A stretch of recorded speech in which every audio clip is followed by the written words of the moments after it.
Assalamualaikum warahmatullahi wabarakatuh. Perkenalkan, nama saya Halim Muhammad Jain, NPM 2004290078. Dan di sini saya akan menjelaskan tentang komunikasi massa. Ya, karena berhubungan dengan UTS, jadi saya harus menjelaskan apa itu komunikasi dan hambatannya. Ya, yang pertama adalah komunikasi massa studi kasus. Ya, di sini beberapa hambatan dalam komunikasi massa. Yang pertama, hambatan psikologis. Yang kedua, hambatan sosiokultural. Yang ketiga, hambatan interaksi verbal. Ya, yang pertama yaitu hambatan psikologis. Dikatakan hambatan psikologis karena terkait dengan unsur-unsur dari kegiatan psikis manusia. Yang pertama, kepentingan interest. Yang kedua, prasangka atau prejudice. Yang ketiga, stereotip. Yang keempat, motivasi. Ya, perbedaan kepentingan interest. Daya tangkap perasaan, kepentingan, perhatian, dan perilaku. Yang pertama poinnya, komunikan melakukan seleksi terhadap pesan yang diterimanya. Kepentingan dipengaruhi sikap reaktif komunikan terhadap pesan komunikasi yang diterimanya. Prasangka prejudice. Prasangka berkaitan dengan persepsi orang tentang seseorang atau kelompok lain dan sikap serta perilaku terhadap mereka. Yang kedua, persepsi. Pengalaman tentang objek, peristiwa, atau hubungan-hubungan yang diperoleh dengan menyimpulkan informasi dan menafsirkan pesan. Yang ketiga, komunikator harus bersikap netral, tidak kontroversial, dan mempunyai kredibilitas. Dan inilah contohnya prasangka, pikiran dan pandangan itu akan terjadi di tindakan komunikan. Dan stereotip merupakan gambaran atau tanggapan tertentu mengenai sifat-sifat dan watak pribadi orang atau golongan lain yang bercorak negatif. Stereotip sering terbentuk dari orang yang berprasangka meskipun saling mengenal. Data-data pun kurang lengkap dan subjektif. Ya, di sini pun kita masuk yang kedua, yaitu 3 model komunikasi massa. Pendidikan merupakan upaya untuk meningkatkan kualitas dan menyiapkan manusia dalam menghadapi tantangan global di masa yang akan datang. Yang poin pertama ialah kemampuan untuk bertahan dalam kehidupan. Yang kedua, kemampuan untuk meningkatkan kualitas kehidupan baik dalam segi sosial budaya, politik, ekonomi maupun dalam fisik biologis. Dan yang ketiga, kemampuan untuk belajar terus pada pendidikan lanjutan. Dan ini ada juga 3 poin. Yang pertama ialah 1. Transferable skill. Transferable skill adalah keterampilan yang dapat ditransfer di tempat kerja untuk menyelesaikan pekerjaan.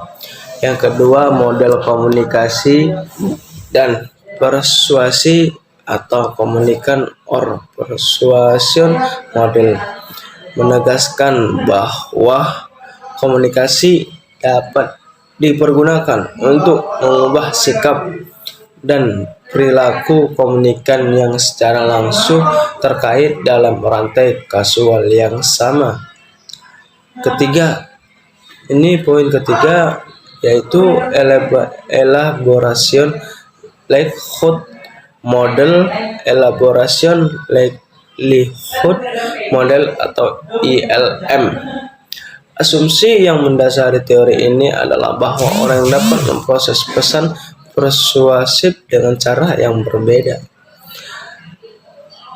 Yang pertama, Cialdini 1994 menurutnya ialah dalam buku Dainton mengidentifikasi 7 jalur umum sebagai tanda penggunaan pesan pinggiran atau peripheral. Poin pertama authority atau kekuasaan, yang kedua komitmen atau komitmen, yang ketiga kontras, yang keempat liking, yang kelima reciprocation, yang keenam scarcity, yang ketujuh social proof atau bukti sosial, dan yang ketiga ialah kita masuk dengan materi teori kontemporer. Komunikasi massa atau massa communication adalah komunikasi yang menggunakan media massa, baik cetak atau surat kabar, majalah atau elektronik atau radio, televisi, yang dikelola oleh suatu lembaga atau orang yang dilembagakan, yang ditunjukkan kepada sejumlah besar orang yang tersebar di banyak tempat.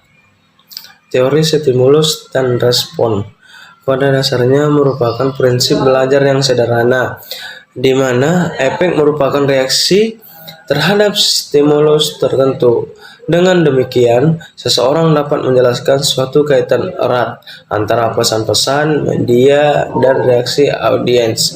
Elemen-elemen utama teori ini merupakan menurut dari McQueely 1996. Dan ragam pendekatan yang menyebutkan bahwa media sebenarnya menciptakan hayalak, dalam pengertian bahwa media mengarahkan perhatian hayalak ke pemasang iklan dan membentuk perilaku publik media sampai pada batas-batas tertentu. Dan ini menurut Saimid dalam McQueely. Dan ini teori dependensi. Teori ini memprediksikan bahwa hayalak tergantung kepada informasi yang berasal dari media massa dalam rangka memenuhi kebutuhan hayalak bersangkutan serta mencapai tujuan tertentu dari proses konsumsi media massa. Kognitif menciptakan atau menghilangkan ambiguitas pembentukan sikap, agenda, setting perluasan sistem keyakinan masyarakat, penegasan atau penjelasan nilai-nilai.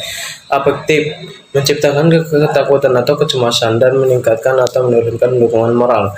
Behavioral mengaktifkan atau menggerakkan atau meredakan pembentukan isu tertentu atau penyelesaiannya, menjangkau atau menyediakan strategi untuk suatu aktivitas serta menyebabkan perilaku dermawan. Dan kali ini kita masuk teori keempat, yaitu satu teori normatif media. Menurut Nuruddin 2007 dalam bukunya yang berjudul Pengantar Komunikasi Massa menjelaskan bahwa komunikasi massa adalah komunikasi yang melalui media massa atau media cetak dan elektronik yang disalurkan menggunakan teknologi modern untuk menciptakan hayalak dengan jumlah yang besar dan memiliki efek pasti kepada audiensnya.